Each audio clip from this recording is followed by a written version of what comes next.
want to be treated as people, we have to really transfer that into our class. Absolutely. Absolutely. I always say that students have two stories. They have the story of who they are as a person, what they love, what they don't love, how many siblings they have, like that story. And they have the story of who they are as a learner. And it's our responsibility as teachers to read both of those stories. Because this is not really, you know, this is one of the other things that we're going to jump into the questions here, but, you know, this conversation is not an either or conversation. This is not the kind of conversation where I think sometimes people want to say we teach social emotional learning, and then that gives way to not focusing as much on content. And that's not really what this is about. It's really about seeing these in a really integrated way. So let's jump into our first question that comes from Andrea. She asked, what's something you do to create a peaceful school culture?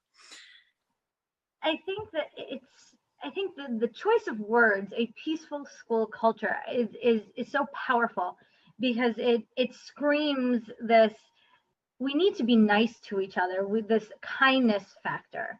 And I think school, a lot of times, it's this old school image of teacher in front of the room, desks and stern, and don't smile till June. But I actually think it's the opposite. I think Right. that interaction, saying hello, not necessarily being in their face, Right, but creating that, if it's calm in your room, yeah, and you want calm, it's gonna flow outside that door. It's not gonna necessarily exactly. It's more of a revolving door. Yes. Right, absolutely. Yeah, I love the question too for a couple of reasons. I love the question particularly because of that word school. And I think, you know, schools are comprised of a lot of classrooms. And so in order to have school culture that's peaceful, or in order to have school culture that is safe and welcoming and supportive, I think we also have to have classroom culture, right? Right. And, you know, I think that there are certainly a few of those affective qualities that we can wield as teachers. I think we have to be listeners more than we are talkers. We have to listen more than we talk. I think we have to pay attention. I mean, kids will tell us when things are okay or when they're not okay, but we have to be willing to pay attention. And that might mean we have to slow down sometimes, and then make those connections as well. Yeah, I mean, there are times where you just have to stop the lesson and say, all right, there is something just not right in the air here. We got to figure this out. We have to stop, right, and recalibrate, make sure we're okay, and then start over. There are some times that I'll say to a child, you know what, maybe you need to just go for a walk and come back. We'll talk outside the door. You can hang out, relax. Yep. Right now, you're not going to learn anything. You're not going to work. Yes. So if we're not going to work, yeah, that's so important. I mean, I think, you know, I think you're probably hitting on something that we'll continue to talk about tonight. But this notion of de-escalation, I mean, really that example that you're giving is really an example of what it means to pay attention to a student, de-escalate the situation, and remember that if a student is upset, like, they aren't going to learn. And so we have to get them back into that space.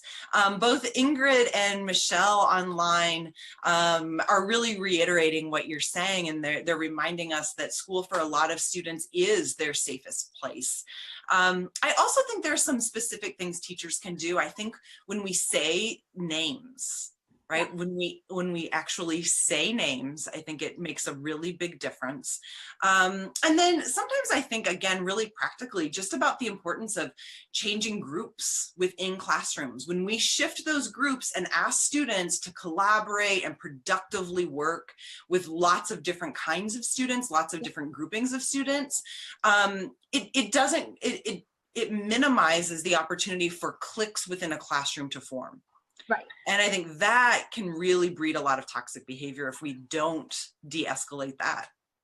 I mean, I can't, that's absolutely the truth. I teach in a really diverse school, and that's one of the things that we spend so much time is making sure that we're being equitable to who's in the room. Yeah. Everybody needs to feel Love safe, that.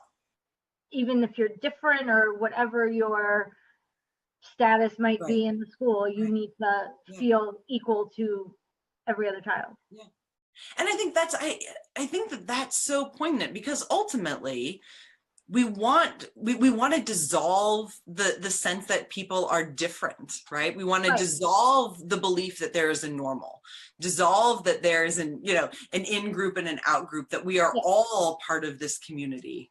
I remember one of my former students and I got together a while ago, and she told me the story that I don't even remember. But she said, I will never forget the day. This other student's name was John. John walked in and his hair was bright pink. And she said, and without skipping a beat, you said, John, I absolutely love your hair. And she said, everybody else in the class was ready to roll their eyes. And then when they heard you say that, they stopped. And they thought maybe the hair isn't so bad. And I just, and it's just like one of those things that I think we as teachers, we don't have to impose a huge program in order to do this work, right? Yeah. It can be the accumulation of lots of small steps, small things that we do that I think can really create that inclusive environment. I mean, just starting with making sure that you say hello to every kid as they come in. I love that. Yep. I mean, I'm loud, and I am loud. So I'm down at the end of the hall yelling about the time to get to class, get to class, get to class. But every time a kid is walking in my door, how you doing, sweetheart? What's going on? Yeah. How's this? How's that? But by doing that, they already know you're invested in them. And if you're invested in them, then they can invest back. Yep. I absolutely think you're right. Well, let's